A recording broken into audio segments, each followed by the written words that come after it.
সুপ্রিয় ষষ্ঠ শ্রেণীর ছাত্রছাত্রীরা, ম্যাথ প্লাস চ্যানেলে সবাইকে স্বাগতম। আজ ষষ্ঠ শ্রেণী 69 পৃষ্ঠা অনুশীলনী 3.2 এক নং নিয়ে আলোচনা করব।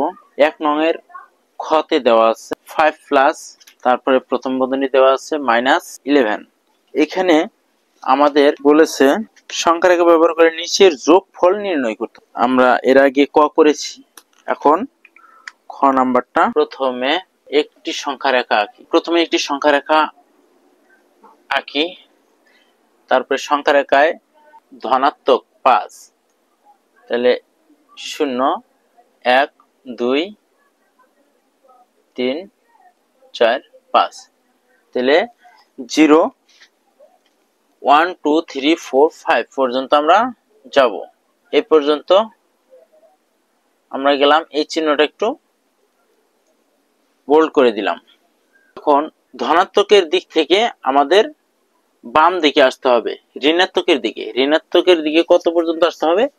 11 পর্যন্ত আমাদের বাদ দিতে হবে, 11-র পরের সংখ্যাকে নিতে হবে। তাহলে এইখান থেকে আমরা শুরু করি, 1 2 3 4 5 6 7 8 9 10 11 পর্যন্ত আমাদের বিয়োগ চিহ্ন, অতএব বাদ দিতে হবে। তাহলে এই চিহ্ন পর্যন্ত আসতে হবে। তাহলে 1 2 3 4 5 6 -6, তাহলে আমাদের উত্তর হবে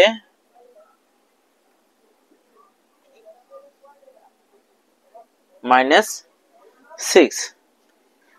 তাহলে আমরা লিখতে পারি সংখ্যা রেখার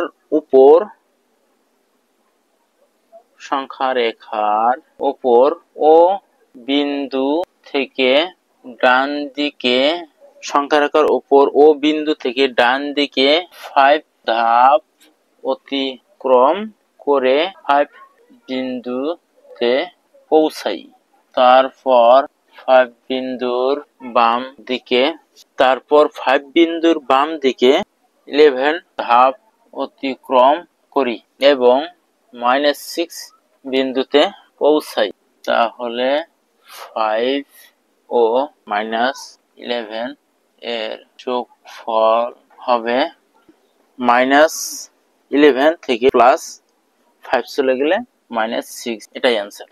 সুপ্রিয় ষষ্ঠ শ্রেণীর ছাত্রছাত্রীরা, আজ এই পর্যন্তই। আল্লাহ হাফেজ।